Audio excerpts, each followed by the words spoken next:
10 candidats parcourent l'Europe à l'aveugle à bord d'un car aux vitres opaques et doivent deviner leur emplacement, tout comme les téléspectateurs. La chaîne M6 lance jeudi soir son nouveau jeu de télé-réalité, Destination X, sur lequel elle mise énormément. Le premier épisode de cette nouvelle émission sera diffusé jeudi à 21h10.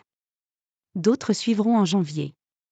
Destination X est présenté non pas par un animateur traditionnel, mais par une personnalité venue de la fiction, le comédien Philippe Bas, habitué des téléfilms d'action et premier rôle de la série Profilage sur TF1 de 2012 à 2020.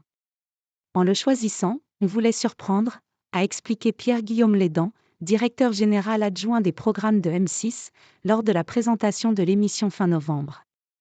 C'est l'adaptation d'un format belge créé avec succès début 2023 sur la chaîne flamande VTM et vendu depuis à 5 pays, dont le Royaume-Uni, BBC, et les États-Unis, NBC. Le principe est aussi simple qu'efficace. Les candidats, 10 au départ, voyagent en Europe dans un grand car noir aux vitres opaques, sans savoir où ils sont ni où ils vont. Espagne ou Italie? Voyage par la route ou par la mer? Les participants doivent deviner où ils se trouvent à la fin de chaque épisode. Pour cela, ils peuvent s'appuyer sur des indices disséminés lors d'épreuves en extérieur et observer le paysage durant de brèves périodes où les vitres du car sont rendues transparentes. Mais les pièges et les fausses pistes sont nombreux.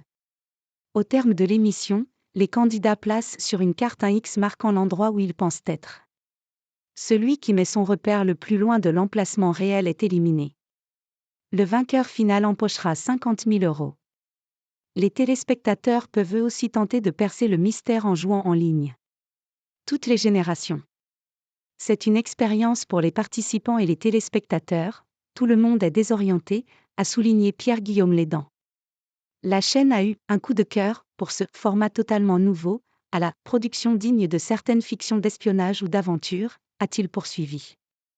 Selon le responsable, le jeu correspond à ce que M6 souhaite proposer, des programmes à écoute conjointe, c'est-à-dire qu'ils rassemblent toutes les générations et sont suivis en famille.